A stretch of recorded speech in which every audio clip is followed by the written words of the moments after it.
Chapter 1. Tate Archer turns off the main road and heads down the track to his parents' farm.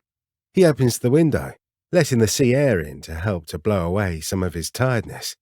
He looks longingly at the track heading down to the beach, sorely tempted to veer off and go there instead. It would make him seriously unpopular with his family though, so he keeps driving towards the house. The headlights on his pickup cut a path through the absolute darkness on the country lane until he turns the corner and faces his parents' old farmhouse. He stops the truck and leans on the steering wheel as he looks at the brightly lit house. Seems his dad went to town on the Christmas lights this year. In addition to the lights on the house, every tree lining the yard to the front is decorated. He's even got lights hanging off the animal sheds. Tate parks around the side of the house and shuts off the engine. He'd give anything and everything not to go in there. Even from inside the truck, he can hear the Christmas party is in full swing. God, he hates these family shindigs. The family gathering had started a few hours ago and would continue well into the early hours. It was a tradition he hated, but still attended every year. It wasn't worth upsetting his mother by refusing. He was already late, which was bound to go down like a ton of bricks. The thought of spending a few hours forcing himself to engage in polite conversation with people he has no interest talking to is as appealing as a visit to the dentist. No wonder he's still skulking in his truck. Fuck it. The sooner he gets in there, the sooner he can disappear again. Tate glares at his reflection in the rearview mirror. He looks exactly how he feels. Wrecked. As well as two impressive black rings under his dark blue eyes, his short brown hair is more disheveled than usual. A few hours with his family, then he's heading to bed. He jumps when someone taps on his window. Jesus, Bria, you scared the hell out of me. His sister laughs and throws her arms around him before he's fully stepped out of the truck. Where the hell have you been? Mommy's going nuts. You said you'd be here by 7. You're over an hour late. I know. If you think coming late will lessen the pain for you, you've wasted your time. It doesn't work that way. You're late, and everyone has noticed you're not here. Sandy has already commented 4 times that you probably wouldn't show. You're too important or something like that. Yeah, and that's why I don't want to be here. It's like a fucking backstabbing contest. Bria pushes her long, strawberry blonde hair back from her shoulders and takes his hand. I'll protect you, don't worry. Great. Now I feel so much better. He grunts as she whacks him in the stomach, then pulls her into his arms again. I missed you. How's work going? Bria smiles widely. It's so good. I really love it, Tate. I can't tell you how amazing it is to be bringing in a regular salary. Working as an intern was great, but having money is so much better. You know, I could use my expertise to whip your wardrobe into shape. Tate looks down at his boots, jeans and shirt. What's wrong with my wardrobe? I didn't say there's anything wrong with it. The designer I work for has some amazing pieces. You could revamp your look with a little help from yours truly, of course. Tate snorts as he turns away from her and walks over to the house. Nice try, but there's no fucking way you or your boss are revamping anything. Can't blame a girl for trying. He opens the door to the house and puts on his game face when he hears someone announcing his arrival, instantly putting up obstacles between himself and his target of the kitchen. Relatives swarm towards him, and for the next few minutes, he's pulled into too many embraces to count. Questions are fired at him from so many angles he doesn't get a chance to answer any of them. He nearly groans aloud when his mum appears in the kitchen door. She hurries towards him and gently makes her way through her family. Excuse me, back away from me, son. It's my turn for a hug. She pulls him down into a bear hug and squeezes him tightly. Welcome back. You must be starving. She grabs his hand and leads him to the kitchen, politely dissuading anyone from following them. His mother, Becca, stands back and examines him. Have you been eating? You look like you've lost weight. We're really going to have this conversation every time I'm away for a few weeks. I promise I eat, Mum. She grunts, then pulls out a chair at the wooden kitchen table and directs him to sit down. How was your flight? Fine. You look tired. You're not pushing yourself too hard, are you? It's just been a long few months. I'm looking forward to a few weeks off. She places a plate of lasagna in front of him. I do appreciate you getting back in time for tonight. It wouldn't be Christmas without everyone here. The door bursts open, and he is pulled off his chair backwards, nearly sending the food in front of him flying. Oh, for goodness sake, Shane, let him eat first. His older brother slaps him on the back and takes a couple of beers from the fridge. He passes one to Tate, then sits down opposite him. I'd take your time eating that. The hordes are desperate to get a piece of our superstar. Please say you're kidding. Shane shakes his head. Afraid not. Emma and Stacy have already picked out a few songs you're going to sing. Who? Bria pokes him in the back as she walks past on her way to the fridge. You haven't been away that long. Cousin's Tate. He smiles and nods at her. Ah, right. Great. His mum squeezes his arm. Just say no. I'll find your father. I think he's hiding in the shed. Shane laughs as his mum glares at him before shutting the door behind her. You look wrecked. Thanks. I've already got that from Mum. Bria sits down beside Shane and leans against his arm. No way you could miss the fact the pair are related. Both have the exact same strawberry blonde hair and brown eyes. If not for the 10-year age gap, you'd think they were twins.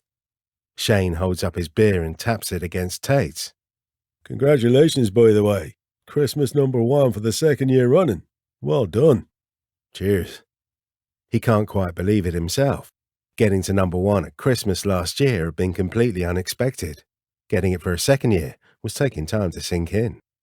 Tate stifles a yawn. He only arrived back in Ireland yesterday, after touring around Europe for the last month with broken cords. Greg, Dylan and Luke had the day off, but he wasn't so lucky. Being frontman for the band means he has the added job of going to more interviews than the others. He didn't mind it in the least. The more publicity the band gets, the better. He'd just prefer he didn't have to get in front of a camera a few hours after getting home. The door opens and his father, Rick, steps in. He pulls Tate into a rib-crushing hug before releasing him and dropping into a chair. Welcome back. What do you think of your welcome home party? I'm trying to avoid it. Rick laughs. You and me both. I was just ambushed by your mother. So much for hiding in the shed. I think I'm in trouble later. By the way, avoid your Aunt Sandy. Half an hour about the ins and outs of her appendix operation. I can tell you the entire surgery in detail. He shudders and makes a face. I know things about your mum's sister I never wanted to know, and now can never forget. Oh, by the way, Bria, your friend just arrived. She jumps to her feet and disappears from the room. You back for long? Tate swallows the last forkful of dinner and nods. A few weeks. I've got to head over to Germany mid-February. Rick leans back in his chair and smiles. Why, two boys, international travellers. Couldn't you pick jobs that keep you closer to home, give your mother 2 less things to stress about, and make my life easier? He adds under his breath. Shane grins at him. Canada is my home, and I live less than an hour down the road, Tate adds. When you're here, don't get me wrong, I'm absolutely not complaining. You just need to have a chat with your mother about the whole worrying thing. You're on your own with that one. I've tried. Tried what? Becca asks as she joins them again. I was just telling these two that you worry when they're away. Of course I do. Especially about this one, she says, gesturing to Tate. I don't know where he is from one day to the next. You got my schedule, so don't even go there. I know. Anyway, I'm afraid we've hidden you in here long enough. My dear family would like to see the celebrity. Don't look at me that way. Better to get it over and done with. Like pulling off a plaster, nice and quick. An hour later, Tate makes a much-needed break for the kitchen. His fucking jaw aches from all the smiling. He doesn't want to sound like an ungrateful git, but he's had constant celebrity stuff for the last month, and he seriously needs a break from it. He leans against the sink and smiles as he watches his mum weaving through the room with 2 plates of nibbles. She loves this kind of thing, loves fussing and looking after people. Shane joins him and nods towards a slightly unstable man who appears to be talking to the Christmas tree. Gar's enjoying the red wine as usual, having a great old chat with the tree. As long as it doesn't answer back, we're good. Tate nudges Shane. Who the hell is that with Bria? Looks like we're about to find out. They stop talking as Bria approaches with a guy who looks like he's about to piss himself. Tate, Shane, this is Robbie. He's my boyfriend. As if well rehearsed, they cross their arms and stare down at Robbie. His eyes dart from Tate to Shane before settling back on Tate again. The guy swallows deeply as his eyes move over the two men. As Bria's brothers, it's their job, and absolute right, to make sure the poor fucker knows exactly what would happen if he stepped out of line. The thing is, neither of them actually have to say anything to get their point across. At 6'1" and 6'3", the brothers look intimidating. They both work out, and it shows, but it's Tate that is getting most of the attention. Partly because, as the taller of the two, he stands out, but mostly the attention is thanks to his tattoos. The ink covered his entire upper torso, neck and hands. It was those very tattoos that had Robbie transfixed. Bria wraps her arm around Robbie and glares at her brothers. "Would you both knock it off? The intimidating stares aren't going to work. Ignore them, Robbie. They're being asses." Robbie finally finds his voice. He holds out his hand but withdraws it when it isn't taken by either of them. "I saw you on TV," he says to Tate. "You were on a chat show with the rest of the band." Tate nods. "What one?" "I don't know. You sang a song on it." "We did that on 3 shows recently." "You'll have to narrow it down." "I can't remember." "Bit pointless mentioning it then, wasn't it?" Bria thumps Tate in the stomach. "Stop it." They laugh and Tate slaps Robbie on the shoulder, nearly sending him flying. "Sorry, we're just fucking with you. Nice to meet you." Robbie grins. "Yeah, you too. I really like your music." "Cheers, Robbie. Appreciate that." Bria leads him away, mouthing dicks at them as she walks away. "I don't like him," Shane mutters as Bria and Robbie disappear into the crowd. "Nope. Me either." Shane grabs another bottle of beer from the fridge and passes one to Tate. They clink bottles. "Happy Christmas." "Yeah, Happy Christmas." His best mate, Greg, stops in the doorway and holds up a bottle. "There you are. Heard you decided to grace us with your presence. How'd the interview go? Did it drag on, or did you make sure it dragged on so you could avoid all this festive fun?" "It dragged on without any help from me." Greg sits on the edge of the counter and takes a swig from his beer. They've been friends for over 2 decades, but Greg had only joined the band about a year ago as their drummer. He'd been an instant hit with the fans. No surprise there. Greg was one of those people it was impossible not to like. He was always smiling, rarely got stressed about anything, and he's an incredible musician. Tate examines his friend as he takes another mouthful of beer. Greg's usually tousled dark blonde hair is combed back from his face, and it looks like he's trimmed his beard instead of letting it go where it wants. "Who the fuck are you trying to impress?" Greg sits up tall and pushes his shoulders back. "It's Christmas. Nothing wrong with making an effort. Maybe you should try it. Let Bria show you there's more in the world of fashion than just jeans and t-shirts." Tate narrows his eyes as he glares at his friend. "She's got to you." "She may have mentioned something in passing, and there's nothing to say a little added sparkle would do the band any harm. It'll make us stand out from the other rock bands, that's for sure." Shane joins in as Greg laughs at the look on Tate's face. "I should get a photo of that. Your face is priceless. You're too easy, mate." "Just for that, I'm dragging the rest of you along with me next time I'm being interviewed." "Ah, now that's not how it works, buddy. Your job description is songwriter, lead guitarist, lead vocalist, and the person who has to show their face in front of our adoring public as much as possible. That means you get all the tedious interviews to handle alone. Part of the deal." "Thanks," Tate replies sarcastically while failing to stifle a yawn. "How the hell do you have so much energy? I'm seriously struggling." Greg holds up a bag of sweets. "Sugar rush, my friend. Who needs sleep when you got gummy bears? I'm not looking forward to landing after these babies." "Are Dylan and Luke still here?" "Went home about an hour ago. Too many all-nighters finally caught up with them." "So, you give out many autographs yet?" Greg asks as he pops another few bears into his mouth. "What? No, I haven't. They're my family." "Hang on. Have you?" He nods. "4? You know, I could get used to this celebrity thing. Had a few requests for tickets to our next gig, too." "Fuck's sake. I'm sorry, man. That's not on." Greg shrugs. "Whatever. Let them ooh and ah over us. It's Christmas." Shane nudges Tate on the arm and raises his bottle towards the door. Their Uncle Eric is pushing through the crowd, waving frantically in their direction. Greg looks over his shoulder, then turns back to Tate. You didn't tell me you have a groupie in your family. If either of you leave me alone with him, I will kill you. Tate mutters under his breath before smiling widely. Happy Christmas, Uncle Eric. Nice to see you, Tate. I hear congratulations are in order. Christmas #1 for the 4th year. Tate glares at Greg as he waves and makes his escape into the living room. Thanks, but it's only the 2nd year. Are you sure? Never mind. Are you back for long? A few weeks. We've got the 2nd leg of our tour starting in February. It must be so exciting travelling all over the world. I was only telling Dara the other day that he should have kept up the guitar lessons. He could have been part of your band. Imagine that. 2 cousins playing guitar together in the same band.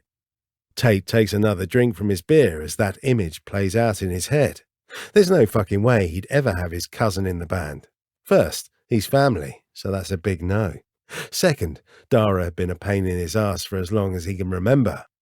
Tate had grown up being compared to him, and even to this day he still fell short. Dara's a happily married, successful lawyer. He's a successful rock star with a string of very public, failed relationships. Apparently, being 36 and still unattached is a major life fail. Tate swallows his beer without choking and smiles at Eric. Yeah, shame about that. That would have been great. How is Dara? He's good. Made partner in his firm finally. Baby on the way too, so it's all very exciting. He ignores Shane sticking a finger in his ribs. That's great. Tell him I said hi. Wait 1 minute. I should show you a picture of the baby. Eric rummages in his pocket and pulls out his phone. I didn't think it was due yet. The scan picture, Eric replies. Tate's acting skills come in a treat as he makes all the right noises when Eric shows him a black and white image of what looks like a kidney bean. Tate breathes a loud and obvious sigh of relief when his dad joins them at the sink and Eric disappears into the living room. Picture of the bean? Tate smirks. You got it too. His father nods. I was always terrible at figuring out what's what in those scan photos. I remember with Bria and Shane I couldn't tell if I was looking at the top or at the bottom. He ruffles Tate's hair like he's done ever since he was a kid, ignoring Tate when he swipes his hand away. Rick grins as he grabs a bottle of wine and joins the others in the living room. There aren't any scans or baby photos of Tate. Well, not with this family anyway. The Archers adopted him when he was 7. He always felt like he didn't fit with the ideal image some of the extended family had in their minds. He hadn't been the best academically and found himself in trouble more times than he would have liked. Part of it was acting up, trying to find his place in his new family. Part was genuine struggle. When he joined their family, he was so far behind all the other kids. He caught up eventually. Hell, he'd more than caught up. But those initial years of suspensions and visits to the principal's office had remained at the front of some of his relatives' memories. So he took to the role of black sheep with enthusiasm. His choice of career, his tattoos and piercings, his lifestyle, it was all commented on. They'd never said it to his face, but his parents had told him some of the remarks. At least he won't have to see any of them until this time next year. Something to look forward to. He grunts as his 2 nieces barrel into his legs, each one clinging onto him and squeezing tightly. He bends down and picks one up in each arm. Should you 2 still be up? No, Shane replies. That's way past their bedtime. We can't sleep until Uncle Tate sings. I know he talked to you about this. He's been singing for the last few weeks. He probably wants a break. Ignore your dad. Of course I will sing. There should be a guitar in the annex. Can you grab it and bring it to the living room? I'll be there in a few minutes. Both girls cheer and squirm to be released. Do not drop the guitar, Shane shouts after them, but they've already disappeared into the crowd. Please say it's not an expensive one. Tate shakes his head. It's just a cheap one I keep here for entertaining the masses. You don't have to do this. Are you kidding? Those girls are my biggest fans. The least I can do is sing a few songs for them. After singing quite a few songs accompanied by Greg, Shane, Bria and other random family members, Tate escapes outside to get some fresh air. He closes the door behind him and blows out a long breath as he checks his watch. Just past 11. Most of the family had left for the night, but there were a few stragglers not willing to bid goodnight to the free food and drink just yet. He zips up his jacket and sits on the tailgate of his Ford Raptor. He lies back in the load bed and rests his head on his hands as he listens to the waves crashing on the beach in front of the house. He missed the sound of the sea when he was away, missed the comfort it gave him. His life was brilliant and he wouldn't change a thing, but it did take over. He's not proud of it, but he'd fallen prey to the lifestyle over the last few years. Drink and drugs had helped keep him going through the long hours on the road, followed by performing, then countless interviews and photo shoots. It wasn't something that controlled him in any way, but at times like this, with his whole fucking family in the house, he wishes he had something other than beer to take the edge off. The rhythmic, comforting sounds of the waves mixes with his exhaustion, and he dozes off for a moment, only to be rudely awoken by someone coughing loudly beside his car. No bed to go to. Tate opens his eyes and looks up at his cousin Dara. Must have not enough. Doesn't look too comfortable. Tate groans and pulls himself up. It's not. Dara hands him a pile of post. Your mum asked me to give you this in case she forgets. You not updated your address. Only for the important stuff. This is junk. Congrats on the baby, by the way. Cheers. I presume Dad showed you the scan picture. He did. He seems pretty excited. Dara nods. You could say that. First grandchild and all that. So, I hear congratulations are in order for you too. Another #1 single. Sell out tours, screaming fans wherever you go. God, you make me sick. He grins at Tate and they both laugh. Dara climbs onto the tailgate and sits beside him. I remember when we took guitar lessons together for a few months. Did you ever think you'd end up here? No way. And he regrets giving up music. Dara shakes his head. Dad keeps going on about it. Look, if I stuck with it, I could have been as good as you are. I didn't have the patience for it, though. It's something you either have or you don't. Sort of like the ability to listen in Mr. Donnelly's maths class. I don't know what it was about that man. He walked into the classroom and my brain switched off. Might have been easier if he put you on a permanent detention. Would have saved him a few minutes every day. Don't remind me. Mum and Dad must have spent nearly as much time with the principal as I did in detention. It was quite the family scandal at the time. Tate snorts. Yeah, I'll bet. You've shut them all up now, though. You've got to be worth more than all of us combined. Bet that feels good to prove them all wrong, huh? I didn't do all this to prove anything. I didn't mean it that way. I know. We all worry a little too much about what everyone else thinks. Dara nods. Couldn't agree more. But that's the fun of family, right? Anyway, I suppose we better head back in and help clear up. Gary should be finished talking to the tree boy now. I'll be there in a minute. Dara smiles at him and jumps down from the back of the truck. Tate watches him walk back into the house, then lies back and looks up at the sky. He didn't dislike Dara, but he had little to nothing in common with him anymore. He holds up the bundle of post and shuffles through the letters. Most of it is junk, but one letter in the middle stands out. The envelope has his name and parents' address printed on it, but there's no stamp. He sits up and shines his phone torch on the print. It looks like whoever sent it used a typewriter. He tears it open and pulls out the sheet of paper. At the top of the page in the same typewriter print is a line of writing above a printout of a photo showing a woman with her arms around a young boy. Is it your fault she's dead? He turns the page over, but there's nothing else. He directs his phone torch on the photo and his heart hammers loudly in his chest. What the fuck? That's him in the photo. He's a bit younger than he is in the first photos the Archers took when they adopted him. Maybe a year before, so he'd be around 6, but it's definitely him. Did that mean the woman in the photo is his mother? He doesn't remember his biological parents. He was told they died.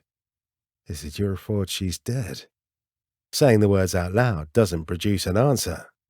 If it is his mother, is it his fault she died? But he was only a kid. How could it be down to him? He reads the words again. Who the fuck would send him something like that? Hey, you're too much of a celebrity to help. Tate, hello? He looks up at his mum, waving at him from the door. What? Greg is attempting to polish off the tray of leftover sausage rolls without you. If you don't come in now, he'll devour the lot, and then he'll be sick. I'm not having a replay of last year. I've only just got the stains out of the rug. Yeah, I'll be there in a sec.